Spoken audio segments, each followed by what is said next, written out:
Can y'all hear me all right? Do I need this microphone? Yes. Yeah, I do. Okay.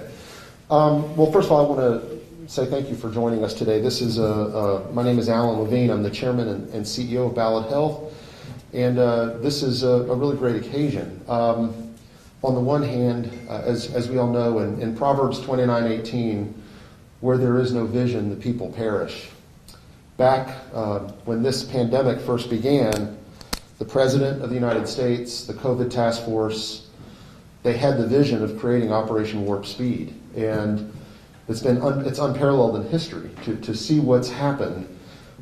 It would be inappropriate not to credit the vision that the President and the task force had when they started down this path. And today, in Southwest Virginia, we have the opportunity, in the midst of what's been a challenging year, to minimize suffering and death. And we have had people perish. Nearly 900 people have died in our region. Today we have 327 people in the hospital, more than 60 people in our ICUs. 2/3 of those people are on ventilators. It's been a very trying time for our nurses, for our doctors, and most importantly for the patients and the families who have lost loved ones. This is not something that hopefully we'll ever experience again.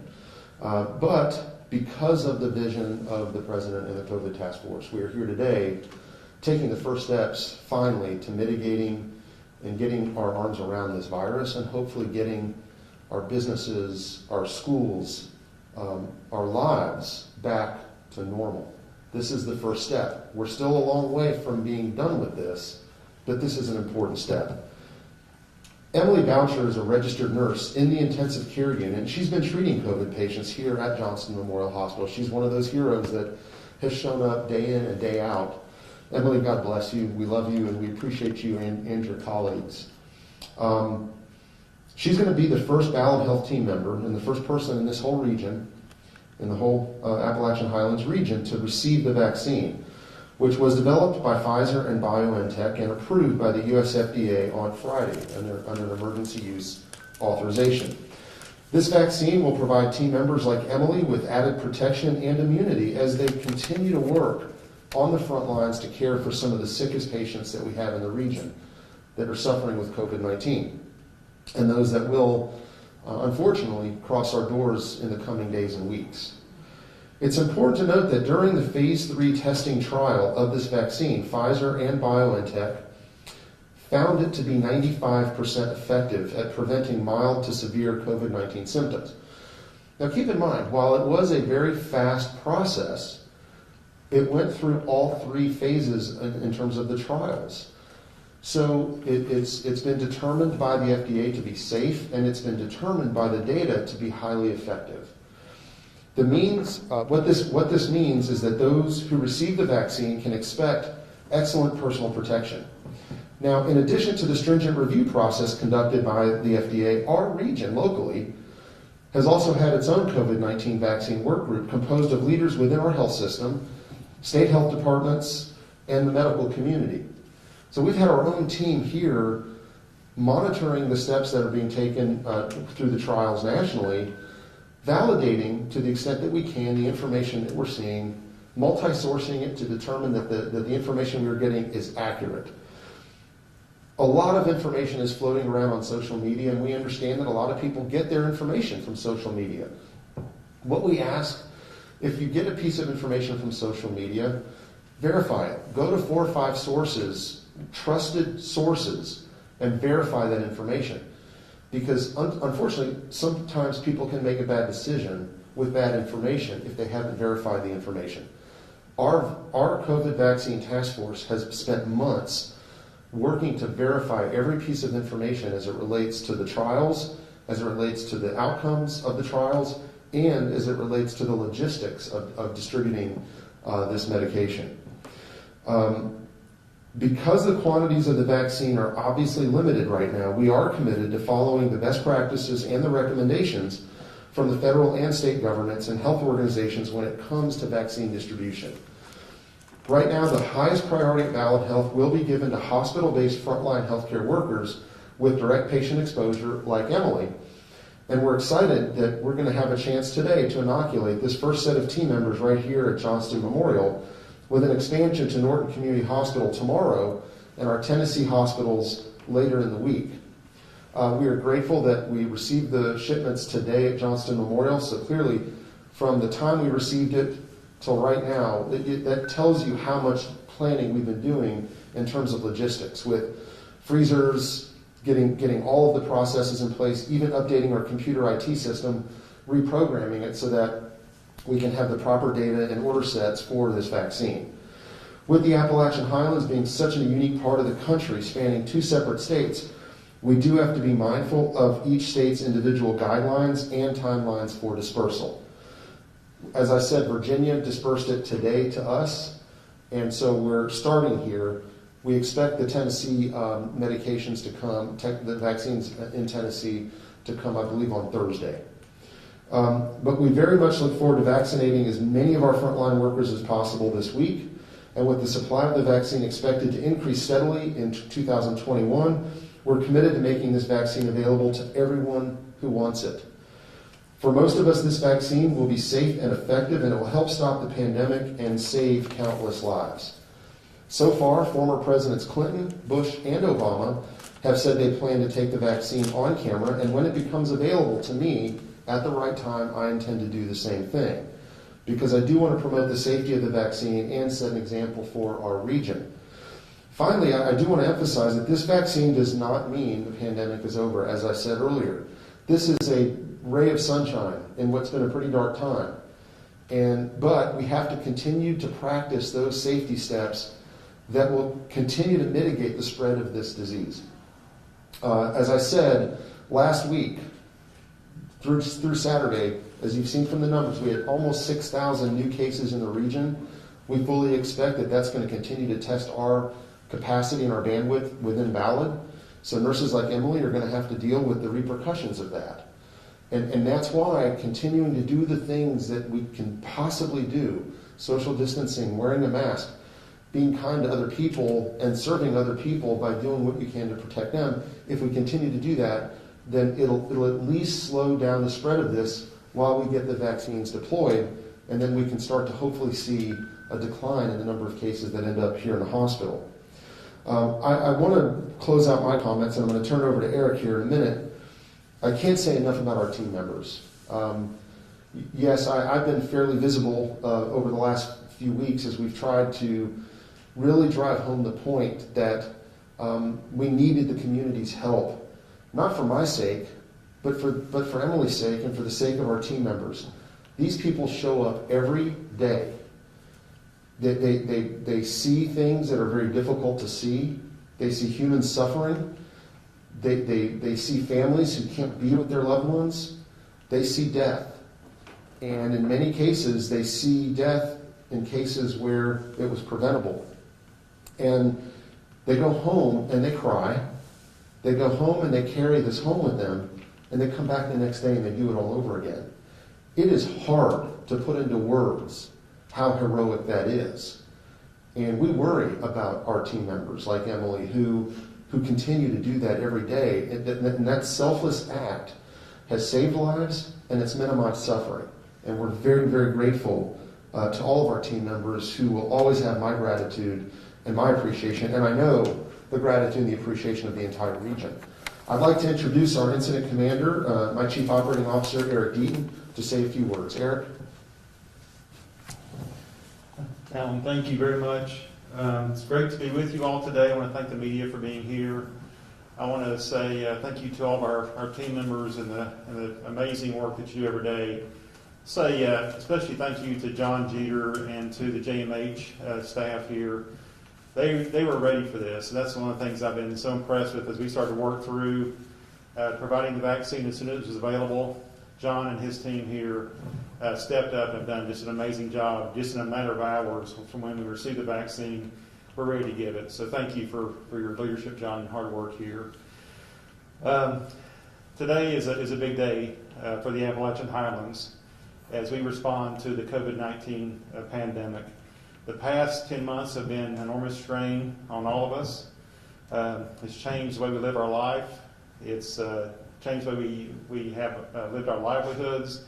It's threatened our health and our safety. And unfortunately, for 882 people across the region who have passed away from this terrible disease, it's left an indelible mark on their loved ones and on others across the region. But today we start to see a light at the end of that tunnel. We're capping off what's been a very difficult year, and not just here but across the nation, with one of our region's first COVID-19 vaccines. Nobody understands the importance and significance of this than our frontline workers, those people who every day get up and go to work and take care of our COVID patients and all of our other patients as well every single day.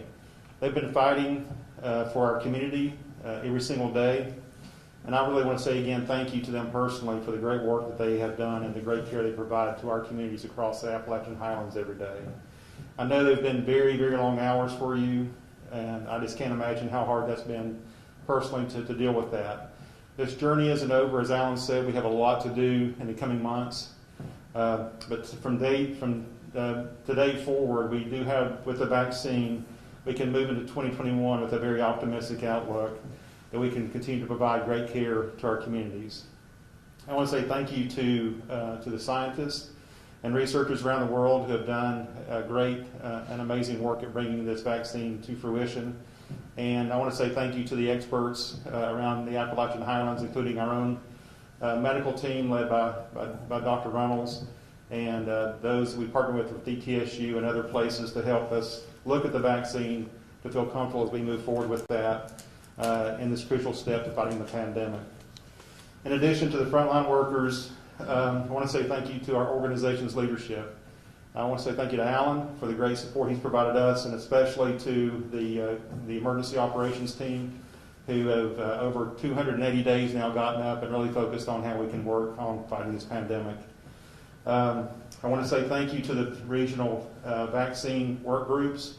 We have 6 pods set up across the region ready to provide vaccine to our team members and physicians, and they've done an amazing job in a very quick amount of time bringing this up and being ready to move forward. The pandemic, as we feel sometimes, it's endless, and it's not over yet, but we'll continue to fight through this. Today does warrant celebration, but please remember, we're not out of the woods yet. The next 60 to 90 days especially, you'll continue to see the spread of the virus. As Alan said today, we're at over 327 patients in-house today. We continue to see growth of our inpatients. We'll continue to put stress on our system, and we're very concerned about that in the coming weeks. So, I don't know about you, but I'm ready for us to provide our first inoculation. So, let me introduce Emily Boucher. Emily will be the very first recipient within the Appalachian Highlands region to receive the vaccine. Emily, who I just met, is an amazing nurse here and thought very highly of here at JMH. She's originally from Iowa and then South Carolina, and now she's here with us in the Appalachian Highlands. We're so happy to have her. I can tell just by speaking with her how compassionate and committed she is to her work. She takes care of seriously ill patients every single day. And her partner in this will be Teresa Castle, and Teresa will be providing the vaccine to Emily. So Emily, let you come forward and say a few things maybe, and then we'll proceed with the vaccine. Thank you so much, Mr. Deaton and Mr. Levine, and thank you to the media for being here to cover this really important day. I am very honored and excited to be the first COVID-19 vaccine recipient in the Appalachian Highlands. As they've already mentioned, for months now, my team members and I have fought side by side against this virus for 12 or more hours a day, most days of the week, really for 24 hours a day, day shift and night shift, covering all the bases. We've fought in our communities, not just in fighting for our patients, but fighting against misinformation and reckless practices that have led to this virus getting so out of control in the region. I will never stop trying to convince everyone about the reality of COVID-19. Every day I care for patients who are fighting for their lives, and my teammates and I'm just a representative of the amazing team of nurses and physicians that I work with. And I couldn't ask for a better group of people to work with. And, this has been such a hard time because we're caring for patients that are alone and lonely and scared and fighting for their lives.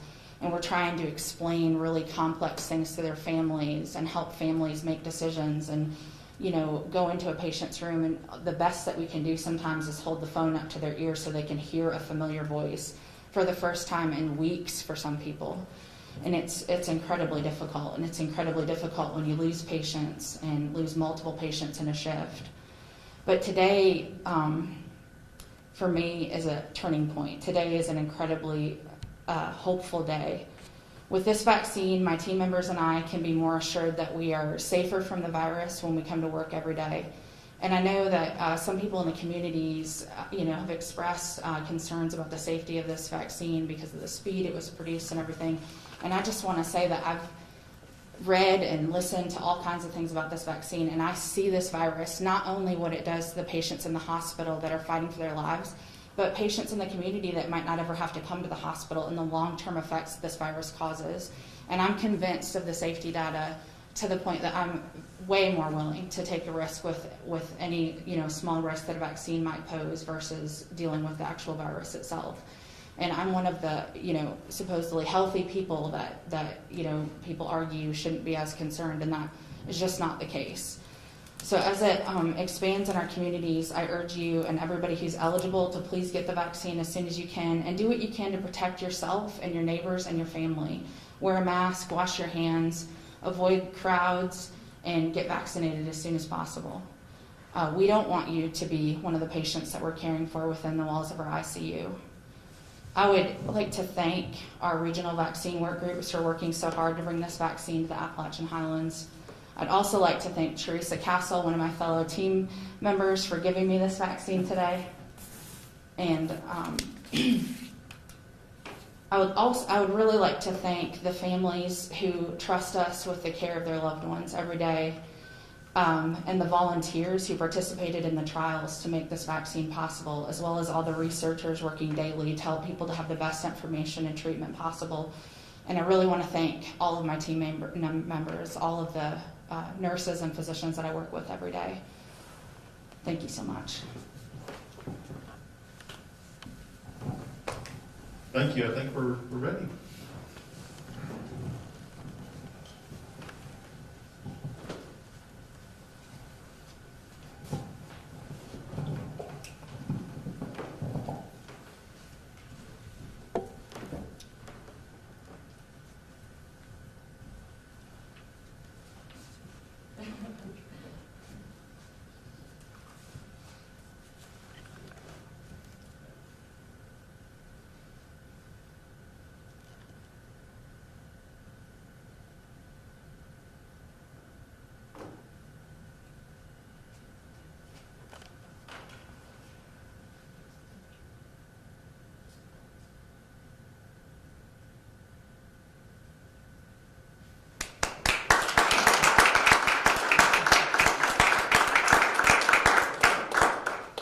Everybody should get their vaccine from Teresa. We'll be busy, Teresa. I'm going to get some more in just a minute.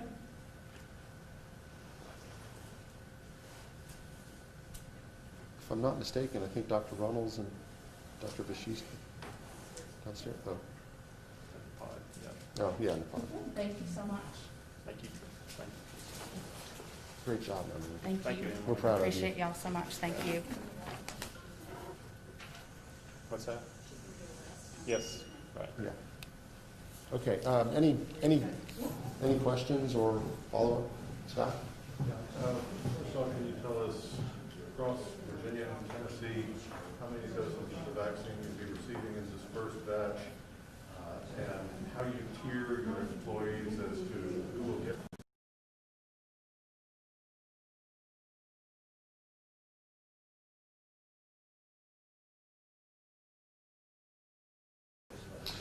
Well, I'll answer the first part, and I'll have Eric or Dr. Reynolds answer the second part. But the tiering of employees, it starts with frontline caregivers who have direct access to patients who are COVID patients, and that's what we call 1A. And it's our team members, and it's also long-term care facility team members. And then there's a phase 1B. As to the numbers, I know that it's about 8,000 total. I don't know the breakdown between Virginia and Tennessee. It's about 6,000, about 6,000 in Tennessee, roughly 2,000 in Virginia. And again, Virginia, we received it today, and then we'll start receiving Tennessee, we believe, by Thursday, and it's hoping to provide vaccines starting Friday.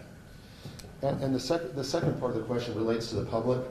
And in Virginia and Tennessee, there may be some differences in how each state handles the public. What I would defer to is advisories from the Department of Health as to, once we get to that phase, who should come first. Obviously, they're going to start with the highest risk populations and give them the first opportunity, and then they'll expand it out. And Moderna just got approval, I believe, today from the FDA, and so if it hasn't happened, I think it's imminent.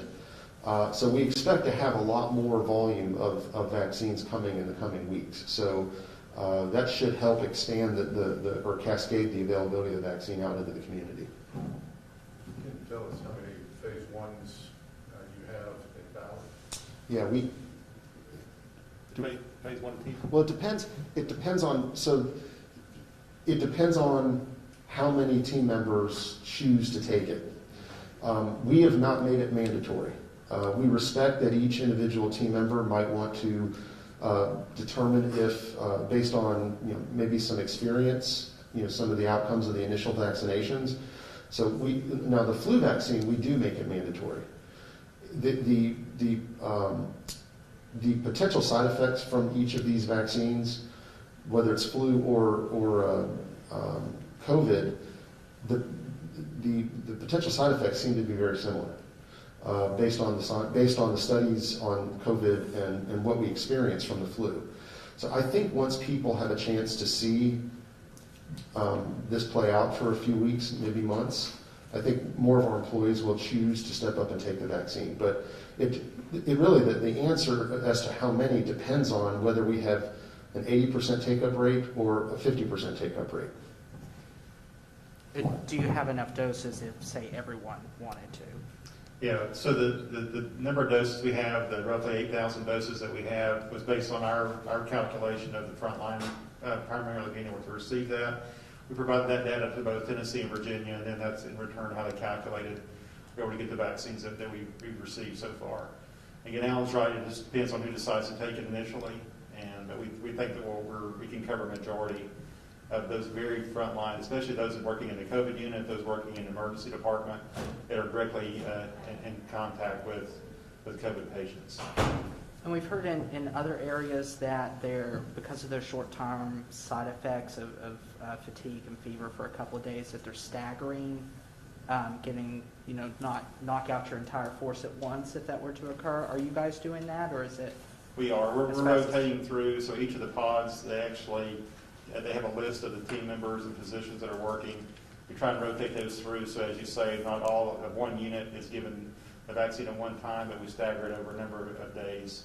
So if there is any side effects, the workforce is not affected by that. Can you speak to how you're storing the vaccine, and will be across your different Ballad Health facilities in Tennessee and Virginia? Yeah, the Pfizer vaccine requires a minus 70 Celsius freezer to do that. And we actually have those at each of our 5 pods. So at the Tennessee location and in here at JMH, I think there's Norton also, and Norton now also. So all 6 pods have those freezers, and they're stored. And it has to be obviously carefully handled because of the low temperature.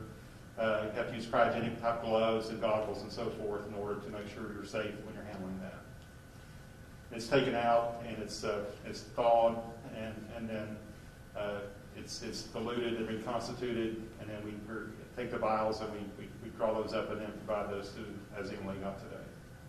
And to clarify, do you have separate supplies of the vaccine earmarked for Tennessee and Virginia, and those have to be separated and administered to hospitals from the appropriate They state. do. So you keep the Tennessee and Virginia supplies separate from each other. So Virginia, we supply to Virginia team members, and Tennessee to the Tennessee team members that work at those facilities. And what is happening after this? Are more employees of this hospital now able to get the vaccine like you just saw?